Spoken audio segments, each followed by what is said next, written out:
More than 80% of the Korean population is expected to vote in this presidential election. That's a level not seen in 2 decades.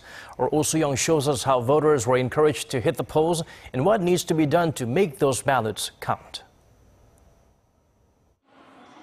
People waiting for a train or simply passing through Seoul Station ahead of the presidential election on Tuesday were invited to kill time by walking through the voting procedure.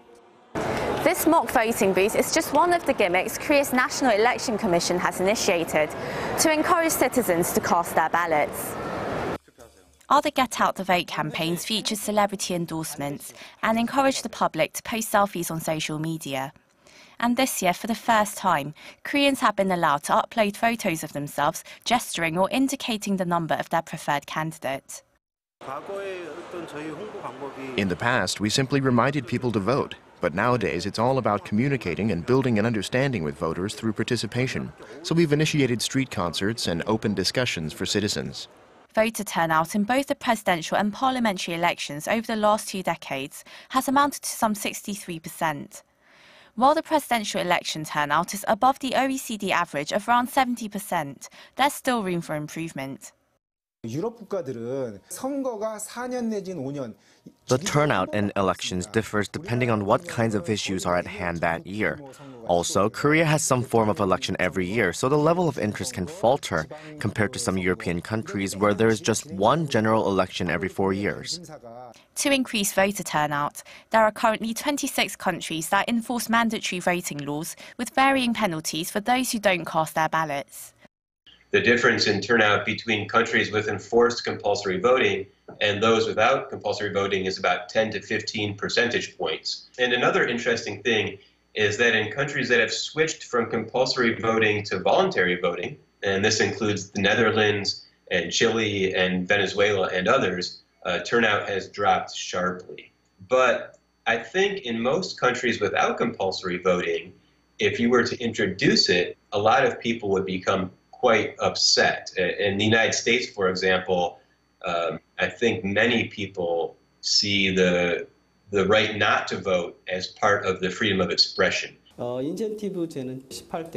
Korea's National Election Commission decided not to adopt the mandatory system in the early 2000s. For the 18th parliamentary election, we tried offering incentives. For example, countries like Japan offer discounts on shopping and movie tickets, but that wasn't very successful here.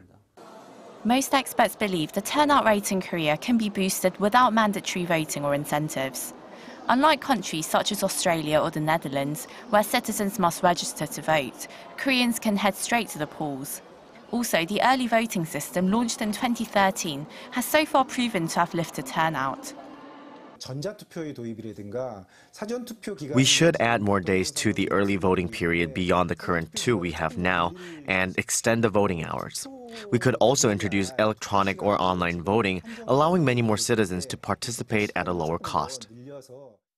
But more than the number of votes, experts say it's the quality of the vote that matters most. There are lots of democracies which have fairly high voter turnout, but where the quality of government is not particularly good. So there's basically little, if any, relationship between the two.